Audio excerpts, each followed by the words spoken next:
Magandang araw mga kapugis, sa Kamuli Silito at welcome kayo sa aking channel, Mariaris Garden. Isi-share ko naman po sa inyo kung paano natin mapapakumpol yung bulaklak ng mga bougainvillea natin. Kasi kung minsan kalat-kalat, di ba? Hindi magandang tingnan. Kaya dito, nakita nyo, kumpol na kumpol siya. Ito lang yung puno niya, malaki. Pero napansin nyo, nakumpol yung bulaklak. Kasi ito, yung mga lumalagpas, pwede natin na i-trim na pag ganito. Putulin lang natin yung mga sumusobra na ganyan.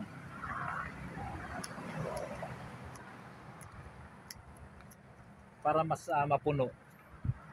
Mas mabilis siyang mamulaklak. Mas matagal ang bulaklak niya kasi ah, circle siya na pa ganyan. Wala yung mga mahaba kasi yung pagka mahaba, naikukunti ng hangin, lalo kung umuulan, madaling malaglag. Kaya dito, makikita nyo, ang ganda, di ba? Pwede din natin tanggalin yung mga sobra-sobra na konti-konti. Ganyan. Kita nyo, oh. Ayun, maambon pa. Alam mo, dito sa amin, ambon ng ambon na medyo nababasa yung mga dulo niya. Pero, matagal pa rin naman ang bulaklak kahit ambon-ambon natin yung gaganda. Oh. Ito yung opal flame, tinan niyo, makita niyo, ang ganda ng bulaklak. Kumpol. Kumpol-kumpol, di ba? Kasi ito medyo matagal na, nakita niyo, lalaki na ng sanga niya. Oh. Oh, ayan, oh. Kaya lang dumami yung sanga niya na maliliit na ganyan, kati-trim ko, tinitrim ko. Kaya yung bulaklak niya naging kumpol. Kasi kung minsan, pag humahaba yung mga sanga, siyempre, hindi maganda, puputulan ko na naman. Kaya dito, mga pinuputulan ko. Diba, ang ganda. Kaya kung meron kayong ganito, maganda mag-trim. Lalo maganda mag-trim pagka wala pang bulaklak. Kasi pagka may bulaklak na, nakakapanghinayang, di ba? Kung medyo wala pa siyang kukunti pa ang bulaklak niya, maganda natin triman. Para yung pamumulaklak niya, sabay-sabay pagkaraan, napakagandang tingnan sila niya. Pakita ko lang ng uso niya. Ang ganda, oh. Kakainggan yung tingnan, di ba? Ayan, ang dami pang maliliit yan. Yung mga lumalabas na maliliit. Yung mga bago-bago pa lang kasi ito. Ito. Mga iba, ayan pa lang yung mga bulaklak niya. Di ba?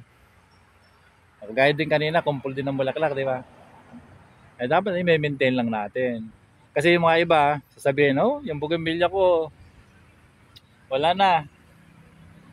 Wild na. Pero sa marunong mag-bougainvillea, kagaya sa akin, gagawin ko doon, ititrim ko lang siya ng gusto. Pagkaraan, ihintayin natin. Pag namulaklak, magiging kumpol. Kasi yung mga iba, kung hindi pa siya marunong talaga, parang magsasawa siya. Maraming mga wild. Ako may mga wild din ako. Kaya lang kasi yung mga iba nagwa-wild sa akin, ginagawa ko na mother plant. Ginagawa ko na pinagkukuhanan ko ng sanga ba para maitanim. Kasi yung mga bougainvillea ko, kukunti lang yung mga grafted ko. Ang marami sa akin mga rooted. Yung kasi yung mga grafted na iba ko ginagawa ko mother plant sa totoo lang. Pero itong matatagal na ganito na, hindi ko na kinukuhanan masyado ito. Kasi ito, siksik na. Konti na lang nakukuha ko dito. Ganito. Talagang binonsay ko na siya. Siyempre, pagka nagtitinda ka ng bougainvillea, kailangan meron ka mga magaganda na bougainvillea. Yung mga talagang bougainvillea ko na yung talagang magagaling mamulaklak, kagaya nitong opal flame, saka yung pinakita ko sa inyo, blueberry. Yung blueberry ko na yun, hindi humihinto ng bulaklak yun. Umulan, umaraw, hindi humihinto ng bulaklak yun. Kahit itong opal flame. Kita nyo, basta yung papakita ko pa sa inyo mamaya. Hindi rin humihinto ng mamulaklak. Kaya lang, hindi ko masyadong siya tinirim ng gusto kasi mother plant. Kasi alam mo, pagka yung kukuhanin mo sa pag nagtatalim ka, yung natapos ng mamulaklak, pagkaraan, doon ko magkakat. Ako, napakabilis tumubo. Nang sisyo kung yun mahilig kayo magtanim, ganun na lang. Gawin ninyo, hintayin nyo muna mamulaklak. Pero, maganda rin yung pagputol, sakto lang sa puputol na. Yan lang, yan lang. Pakita ko pa sa inyo doon na hindi ko masyadong trim kasi mother plant. Pasensya na kayo, maingay dito kasi malapit sa kalsada. Pero maririnig pa rin naman siguro ako. Ay, mataldal naman ako. Papaliwanag ko sa inyo. Ito yung Jinda Yellow. Talaga napakasipag isang mamulaklak. Kahit tagulang tagaraw na mamulaklak. Kaya lang ito, hindi ko masyadong trim siya kasi pinahaba ko. Dapat ito na trim dito. Para maging kumpul yung bulaklak ito, ako yung mahaba dito. Dapat dito na trim. Para makuha din natin yung pinaka form niya na maganda. Pero hindi ko inano kasi puputulan ko sa dito. Sa tapat na to. Pag tinanim ko, tatanggalin ko din itong dulo na to. Mga ganyan lang kahaba ang kukuhanin ko. Ganyan. Pero inintay ko munang mamulaklak. Mas mabilis tumubo kasi pagka yung matigas na ba yung sanga niya. Matigas na ng konti. Hindi naman yung matigas na matigas. Ito, ICU pa. Ang mga ganito. Pinakita ko lang sa inyo kasi kung kayo naman hindi nagtatanim, hindi kayo nagtatanim, mas maganda kung ititrim nyo ng gusto. Sabi ko nga kanina, yung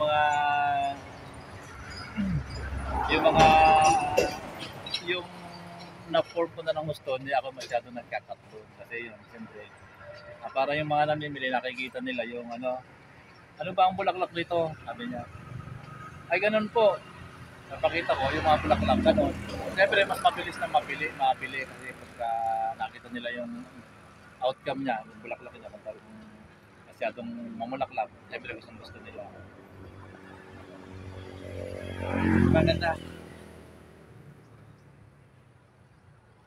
Ako naman sa inyo yung mga rooted na bougainvillea ko, yung mga pinapatubo ko dito, na sinasabi ko sa inyo, mas marami yung mga rooted ko. Kaya dito kahit na yung maliliit pa lang, kailangan na natin nagupitan. Ito, ginugupitan ko na ito. Binabawasan ko na dito. Kaya ang ganda ng bulaklak ko. Kahit maliliit, ganun din. Nagugupitan din. Di ba? Nag-uumpisa na silang mamulaklak sa ngayon. Ang ganda. Ayun na. Mamulaklak na, di ba?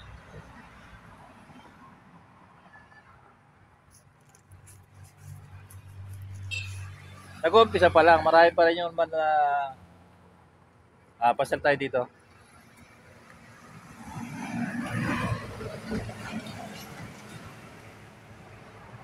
Mamulaklak na. Dito, pasok tayo dito sa loob.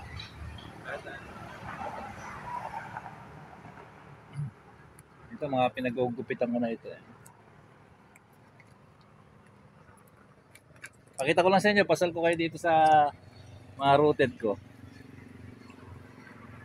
Yung mga namimili dito, 100 ang isa. Pero ito, yung mga talagang mga magagandang variety, mga rare variety. Ito, nag-umpisa nito. Red September. Yan ang mga bulaklak niya.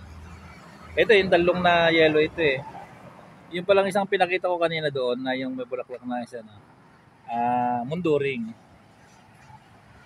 Dito pa tayo. Ayan lang, namumulaklak na, di ba? Umpisa pa lang. Alam mo yun, talaga pag yung mga bougainvillea, talagang may panahon yung pamumulaklak nga, hindi naman lahat ng panahon yung namumulaklak. Merong panahon na talagang namumulaklak lahat. Tayo dito para makita nyo.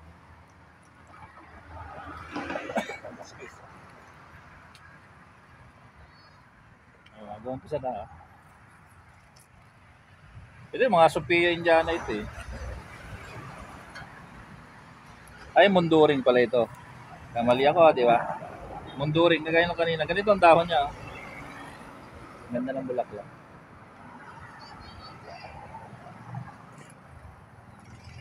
Pwede naman yung mga ipasal ko na rin lang kayo. Black Maria. Ito yung red na red kanina doon. Yung pangalawa natin tinignan. Opal frame. Ayan, namumulaklak na rin. Bago-bago pa lang dalawa. Ulan ng ulan eh. Ay, dam.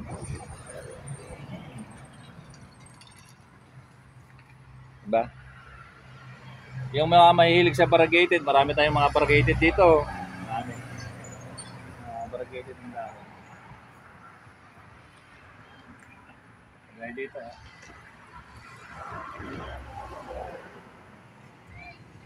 Ipapasyal ko lang kayo kasi baka magawi kayo dito. Sa amin dito, sa Isabela, Malapat, Cordon, Isabela.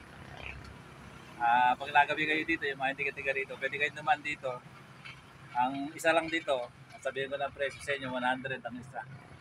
Mga rare variety, 100. Doon sa mga nag-aangkat naman, yung mga nagbebenta, mas may tawad pa, mas mura. Ganito siya kalalaki.